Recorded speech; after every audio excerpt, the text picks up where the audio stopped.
నమస్తే. తెలంగాణ సిద్ధించి 12 సంవత్సరాలు అవుతుంది. ఈ సందర్భంగా తెలంగాణ ప్రజలందరికీ కూడా తెలంగాణ రాష్ట్ర ఆవిర్భావ దినోత్సవ శుభాకాంక్షలు.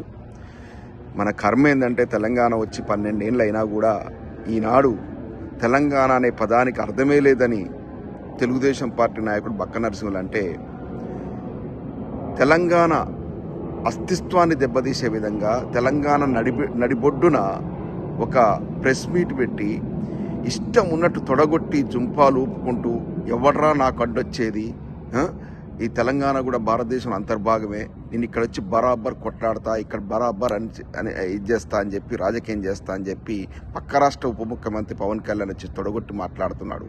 ఇవాళ తెలంగాణ రాష్ట్ర ఆవిర్భావ దినోత్సవం, ఇది తెలంగాణ ఆవిరైపోయిన దినోత్సవం. ఇప్పుడే మిట్టపల్లి గారిది ఒక ఫేస్బుక్లో మెసేజ్ చూశాను, ఇది తెలంగాణ ఆవిర్భావ దినోత్సవం కాదు, తెలంగాణ ఆవిరైపోయిన దినోత్సవంగా మార్చారని. అది నిజమే అనిపిస్తూ ఉంది. పవన్ కళ్యాణ్ గారు నిజంగానే తెలంగాణ భారతదేశంలో అంతర్భాగమే, ఎవరు ఎక్కడైనా రాజకీయం చేసుకోవచ్చు, ఎవరు ఎక్కడైనా బతకొచ్చు, నేను కాదని నిజం, అది కాదనలేని వాస్తవం, దాన్ని నేను దాంతో విభేదించట్లే. కానీ పక్క రాష్ట్ర ఉప ముఖ్యమంత్రిగా ఉన్నావు, నీ ఓటు అక్కడ ఉంది, నువ్వు అక్కడ మాత్రమే ఎమ్మెల్యేగా పోటీ చేయగలవు, నువ్వు అక్కడ మాత్రమే రాజకీయం చేయగలవు. అటువంటి పరిస్థితుల్లో ఉన్నావు.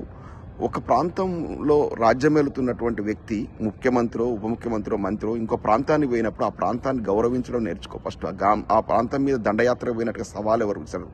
నీకు నిజంగా చిత్తశుద్ధి ఉంటే ఉప ముఖ్యమంత్రి పదవికి రాజీనామా చేయి, అక్కడ ఎమ్మెల్యే పదవికి రాజీనామా చేయి. నాకు భారతదేశం మొత్తం అన్ని రాష్ట్రాలు సమానమని అదే సనాతన ధర్మం వేసుకుని కదా, ఒక కాషాయ వస్త్రం కప్పుకో, భారతదేశం మొత్తం తిరుగు, నీవు చెప్పాలనుకునేది మొత్తం దేశవ్యాప్తం చెయ్యి, ఎవడొద్దనట్లే. కానీ ఒక రాష్ట్రానికి ఉప ముఖ్యమంత్రిగా ఉన్నప్పుడు ఆ రాష్ట్ర ప్రయోజనాల గురించి నువ్వు మాట్లాడాలి. నీకు ఎప్పుడు కూడా పక్క రాష్ట్ర ప్రయోజనాల గురించి నువ్వు మాట్లాడేటువంటి వెసులుబాటు నీకు ఉండదు. నీ ఇంట్రెస్ట్ ఎంతసేపు ఆంధ్రప్రదేశ్కి సంబంధించే ఉంటుంది. నువ్వేమైనా చేయదలుచుకుంటే అక్కడ మీకు కనీసం రాజధాని లేదు, ఆ రాజధాని తీసుకో. ఇంకొకటి మాట్లాడాడు, గద్దరుకు నేను ఇట్లా వెన్నులో బుల్లెట్లు దిగితే నేను వెహికల్ కొనిచ్చాను, 70 లక్షలు పెట్టన్నావు. గద్దరుకు వెన్నులో బుల్లెట్లు దింపింది ఎవరు? సీమాంధ్ర పాలకులు కాదా? గద్దరుకు ఆ పరిస్థితి తీసుకొచ్చింది ఎవరు? సీమాంధ్ర పాలకులు కాదా? నువ్వు ఎవరితో ఇవాళ అంటగాకుతున్నావు? ఆ వెన్నులో బుల్లెట్లు దింపిన వాళ్ళతో అంటగాగట్లేవా? నువ్వు ఏ ప్రభుత్వం ఉప ముఖ్యమంత్రిగా ఉన్నావు? నువ్వు అంటే ఎవడైతే కత్తితో పొడుస్తాడో వాడే మందు రాసినట్లున్నది. మీరు ఇప్పుడు అంటగాగుతున్న నేతలే మీ సీమాంధ్ర ముఖ్యమంత్రిగా ఉన్నప్పుడే గద్దరుకు వెన్నులో బుల్లెట్ దింపారు. మళ్ళీ వచ్చేసి నేను చెప్తున్నావు, నేను ఆయనకు వెహికల్ కొనిచ్చిన అని చెప్తున్నావు. ఇంతకంటే రాక్షసం ఉంటుందా? నువ్వు పర్సనల్గా ఆయనకు సాయం చేస్తే చేసిండొచ్చు. అదెవరన్నా బయటకు వచ్చి చెప్పుకునే ముచ్చటైనా? ఎంతోమంది సీమాంధ్ర ఫ్రెండ్లకు నేను సాయం చేసుకున్నా, నేను ఎంతోమంది సీమాంధ్ర ఫ్రెండ్స్ నుంచి నేను సాయం తీసుకున్నా. గవి వచ్చేసి రాజకీయాల కోసం వాడుకోవచ్చా? నీ యొక్క సంస్కృతి, నీ యొక్క భావజాలం అక్కడే అర్థం అవుతా ఉంది. గద్దరుకు సాయం చేస్తే నీతోనే ఉంచుకోవాలి, పబ్లిక్ వచ్చి చెప్పాల్సిన అవసరం ఉంది.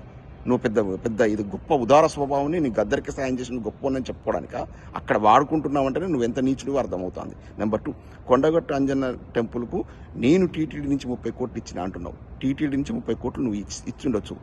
మా తెలంగాణ ఏమి దివాలా తీసింది కాదు. 1000 కోట్లు పెట్టి యాదాద్రి టెంపుల్ను మా కేసీఆర్ గారు ఎట్లా తీర్చిదిద్ది చూసినాం. మాకు 30 కోట్లు పెద్ద ముచ్చట కాదు. అయినా కూడా శతాబ్దాల కాలం నుంచి తెలంగాణ ప్రజానికం టీటీడీకి కొన్ని లక్షల కోట్లు ఇచ్చుంటారు. భక్తులు విరాళంగా, భక్తులు కానుకలుగా కొన్ని లక్షల కోట్లు ఇచ్చుంటాం. ఇప్పటికి కూడా తెలంగాణ ప్రజలు రోజుకు సాలిన ఆల్మోస్ట్ 25-35% ఆ భక్తులు తెలంగాణ పబ్లిక్గా ఉంటారు. మరి మేమేం మాట్లాడాలి? భక్తులు ఇచ్చిన దేవునికి ఇచ్చినట్టు కానుకల గురించి మాట్లాడతారా? అంటే ఎటువంటి సంస్కృతిలో ఉన్నావో, ఎటువంటి భావజాలంతో, భావదరిద్రంతో బతుకుతున్నావో పవన్ కళ్యాణ్ గారు మీరు విశ్లేషించుకోవాలి. కొండగట్టు అంజన్న స్వామికి 30 కోట్లు ఇవ్వమని ఎవరు అడిగిర్రా? నువ్వు ఫీల్ అయినావు, నువ్వు అంజన భక్తుడివి, టీటీడీ నుంచి ఇచ్చినావు, నీ పర్సనల్ అకౌంట్లోకి ఇచ్చినావు, దేవునికి కానుకగా ఇచ్చిర్రు. మేము కూడా ఇస్తున్నాం కదా టీటీడీకి. ఆదాని, అంబానీ, భారతదేశంలో ఉన్నటువంటి ప్రముఖులంతా కూడా అదేవిధంగా భారతదేశంలో వివిధ ప్రాంతాల నుంచి, ముఖ్యంగా తెలంగాణ ప్రాంతాల నుంచి అక్కడ వచ్చేటువంటి ప్రతి 2 భక్తులు ఒకటి తెలంగాణ భక్తుడే ఉంటాడు. మేము కూడా కానుకలు ఇస్తున్నాం కదా టీటీడీ దేవస్థానానికి, తిరుమలకు. ఇంకోటి మాట్లాడితే ఈ జన సైనికులు అంటే ఎంత పిచ్చి ముండా కొడుకులు అంటే, ఎంత పిచ్చి నా కొడుకులు అంటే, ఇక నన్ను అయితే ఎట్లా ట్రోల్ చేస్తున్నారంటే, నువ్వు ఎస్వి యూనివర్సిటీ బరాబర్ నేను ఎస్వి యూనివర్సిటీలో చదువుకున్నారు భయ్. నేను నెల్లూరులో డిగ్రీ చదివిన, పీజీ ఎస్వి యూనివర్సిటీ చేసిన, పిహెచ్డీ వరంగల్ ఆర్ఈసీలో చేసిన. ఏంట్రా తప్పేంట్రా? చదువుకున్నాం, గంత కుసంస్కారాలు ఎక్కడైనా పోయి బతకొచ్చురా భారతదేశంలో. పవన్ కళ్యాణ్ అంటే చెప్తున్నా, బతకడానికి పోవడంలో తప్పు లేదు. పోయి రొమ్ము విరుచుకొని జుంపాలు ఒప్పుకుంటూ తొడలు కొట్టి మాట్లాడద్దు. ఇదే మా తెలంగాణ నాయకులు వచ్చేసి విజయవాడలోనో తిరుపతిలోనో తిరుపతి దగ్గరికి వచ్చేసి ఈ తిరుమల మాదే అని చెప్పి తొడగొట్టి మాట్లాడితే మీరు సహించగలుగుతారా? అంటే ఒక ప్రాంతం వ్యక్తి ఇంకో ప్రాంతానికి పోయినప్పుడు ఆ ప్రాంతం యొక్క సంస్కృతిని, సాంప్రదాయాన్ని, భాషను, యాసను అన్నిటిని గౌరవిస్తేనే ఆ యొక్క సామరస్యత వర్ధిల్లుతుంది. ఇవాళ తెలంగాణలో, హైదరాబాద్ లోపల ఎంతోమంది భారతదేశం నుంచి వివిధ ప్రాంతాల నుంచి బతుకుతున్నారు. వాళ్ళని ఎవరన్నా తెలంగాణ జాతి ఎంత ఔదార్యంతో ఉంటుంది ఒక్క మాట అంటారా? ఏమన్నా బతుకని వచ్చిన వాళ్ళతో ఏ ప్రాబ్లం లేదు రా భయ్. ఇప్పుడు నేను అమెరికాలో ఉన్నా, ఒకడంటాడు అమెరికాలో ఎందుకు బతుకుతున్నాను? అమెరికాలో బతుకుతున్నారు భయ్. అమెరికా చట్టాన్ని గౌరవిస్తున్నా, అమెరికా పాలిటిక్స్లో నేను వేలు పెట్టట్లేను, అమెరికా ప్రజలను గౌరవిస్తున్నా, ఒళ్ళు దగ్గర పెట్టుకుని పని చేసుకుంటున్నాం, బతుకుతున్నాం. ఇక్కడ పోయి నేను తొడలు వీర్చి ఇక్కడికి వచ్చేసి నేను జై భారత్ అనుకుంటే ఇక్కడ రోడ్ల మీద తిరగట్లేనే నేను. ఏ దేశం పోతే ఆ దేశాన్ని గౌరవించాలి. నా భారతదేశంకి వస్తే, నా ప్రాంతానికి వస్తే నేను చేస్తాను. ఇది ఎవడిదిరా మీదా అంటుండే తెలంగాణ. ఎస్, మా ముత్తాతది, మా తాతది, మాది. అక్కడే పుట్టినాం, అక్కడే ఉన్నాం. మాదే తెలంగాణ, మాదే. ఆంధ్రప్రదేశ్ మీదే. కానీ మేము ఆంధ్రప్రదేశ్ ప్రజలను గౌరవిస్తాం, మీరు తెలంగాణ ప్రజలను గౌరవించాలి. వాళ్ళ యొక్క ప్రజల యొక్క మనోభావాలను గౌరవించాలి. తెలంగాణ, నువ్వు పక్క రాష్ట్రం ఆంధ్రప్రదేశ్ ఉప ముఖ్యమంత్రి ఉంటావు, తెలంగాణకు వచ్చేసి తొడలు కొడతావా? ఇప్పుడు మా రాష్ట్ర మంత్రులు కూడా, ముఖ్యమంత్రి కూడా వచ్చేసి అక్కడ తొడలు కొడితే మీరు సహించగలుగుతారా? కేసీఆర్ ఆంధ్రప్రదేశ్లో శాఖ పెట్టలేదంటే పెట్టాం, మీకు నొప్పి తెలవాలని పెట్టాం. మీరు వచ్చి ఇక్కడ తొడలు కొడుతుంటే మా మనోభావాలు ఎట్లా గాయపడుతున్నాయి? మీ దగ్గర కూడా పార్టీ పెడితేనే గింతగించుకుంటున్నావే. తెలంగాణలో వచ్చి ఆంధ్రప్రదేశ్లో వచ్చేసి బీఆర్ఎస్ పార్టీ ఎమ్మెల్యేలు, ఎంపీలకు పోటీ చేస్తే ఇంకెంత గించుకుంటావు? అక్కడ కూడా సంస్కృతి మీద దాడి చేస్తే ఏం తీసుకుంటావు? అక్కడ కూడా తొడలు కొడితే ఏం చేస్తావు? అంటే మీకు కూడా గాయం ఆ యొక్క తెలవాలి. ఇప్పుడు ఇవాళ తెలంగాణ ప్రజల మనోభావాలు ఏ విధంగా గాయపడుతున్నాయో నీకు అర్థమవుతుంది. పవన్ కళ్యాణ్ ఇలా వచ్చి విచ్చలవిడిగా మాట్లాడుతుంది. ఆ ప్రాంత ఉప ముఖ్యమంత్రి రాజీనామా చేయి. నేను చెప్తున్నా ఇప్పుడు కూడా, నీకు వేసి ఇక్కడ పోటీ చేయొచ్చు. ఆంధ్రప్రదేశ్ ఉప ముఖ్యమంత్రిని రాజీనామా చేసేసి ఇక్కడికి వచ్చి ఇక్కడ ఒక ఓటర్గా నమోదు చేసుకొని ఇక్కడ కంటెస్ట్ చేసి ఎమ్మెల్యే గెలిచి ఇక్కడ రాజకీయాలు ఇన్వాల్వ్గా ఎవడొద్దన్నాడు? చిత్తశుద్ధి ఉంటే ఒక పనికిమాలిన రాజకీయాలు పక్కకు పెట్టేట్టు పద్ధతిగా చెయ్యి. ఎవరి మీద తొడలు కొడుతున్నావు? ఎవరి మీద యుద్ధం ప్రకటిస్తున్నావు? తెలంగాణ మీద యుద్ధం ప్రకటిస్తున్నావు. ఇవాళ నువ్వు నడిబొడ్డును వచ్చేసి బరాబర్ చేస్తారా భయ్ అంటున్నావు. ఏం చేస్తున్నావు నువ్వు? ఈ రాజకీయం మనం చేసేది. ఒకప్పుడు చెగువేర సిద్ధాంతాన్ని ఇప్పుడు సనాతన ధర్మం అంటున్నావు. ఏమి నీలాగా ప్యాకేజీలకు, నీలాగా రంగులు మార్చేటువంటి వ్యక్తులు కాదు. ఇది ఒక ఉద్యమాల గడ్డ, ఒక పోరాటాలకు, ఎంతోమంది బిడ్డలకు ఇక్కడ జన్మనిచ్చినటువంటి గడ్డ ఇది. పెట్టు విగ్రహాలు. ఇప్పుడు విగ్రహం నువ్వు చిత్తశుద్ధి ఉంటే మా కొమరం భీం విగ్రహం పెట్టు, మా చాకలైలమ్మ విగ్రహం పెట్టు అక్కడ, మా సురవరం ప్రతాప్ రెడ్డి విగ్రహం పెట్టు అక్కడ, మా పివి నరసింహరావు గారి విగ్రహం, మనం పివి నరసింహ భారతదేశ మాజీ ప్రధాని విగ్రహం ఊరూరా పెట్టు, మా నాయకు మర్రి చెన్నారెడ్డి గారి విగ్రహం పెట్టు అక్కడ.